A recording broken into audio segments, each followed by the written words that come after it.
Hi everyone, and welcome back to another Therapy Tip Tuesday. My name is Miss Brenna, and this week I'm going to be sharing with you some different ways on how to elicit speech and language with Play-Doh. So the first thing I wanted to share with you is a recipe on how to make your own homemade Play-Doh. I find that kids in general love to play with Play-Doh, and once you tell them that they're going to be making their own, I feel like it makes it that much more exciting.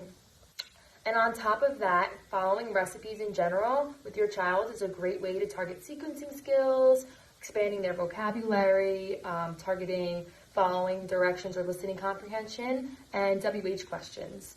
So I'm going to run through the recipe on how to make the Play-Doh now, but don't worry if you don't catch something or you happen to miss a step. I'll be sure to post the recipe down below.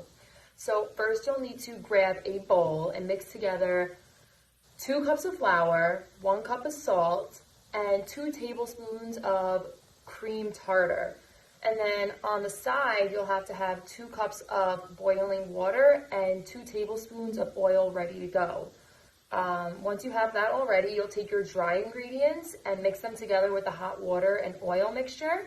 And this is the part I like to make a friendly reminder to provide adult supervision, as you'll need an adult to help mix that hot water. I would recommend having the adults start the mixture process, as it can be a little bit hot for the first minute or two. But after that first minute or two, it tends to cool down pretty quickly. So that's when you can have your kiddo jump in and help mix the Play-Doh.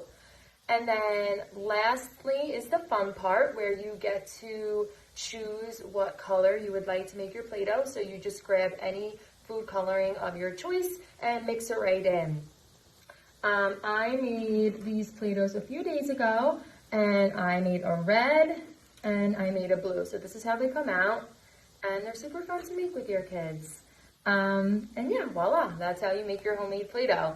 I like to store them in a plastic bag or even a Tupperware to keep them nice and fresh and soft. And then, as I started to talk about before, this is such a great way to elicit speech and language. You can target sequencing by writing down the steps in short, clear, concise sentences for the kids to follow along with, and you can be sure to read them beforehand so they know the steps. And then as you get started, be sure to say first, next, and last.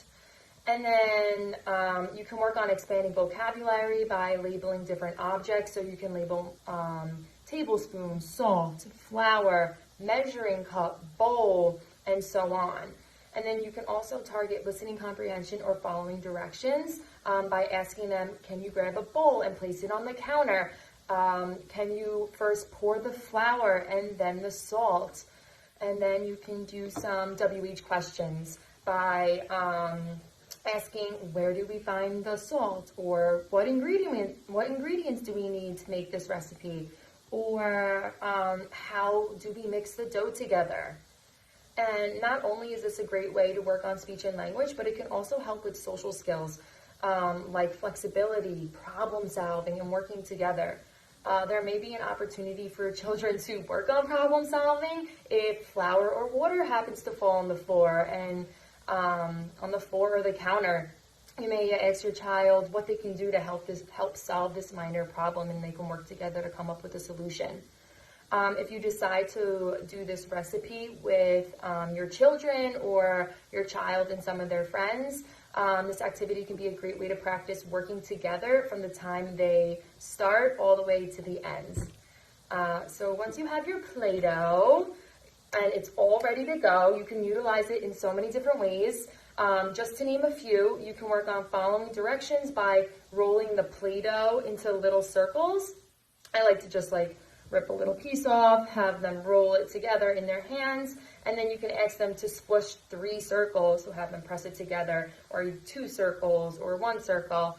You can do it that way. Or you can say, can you hand me 1 red circle and 2 blue circles? So you can do multi-step directions. You can also, you can also use simple cookie cutters or tools like a rolling pin or scissors to make different shapes and sizes.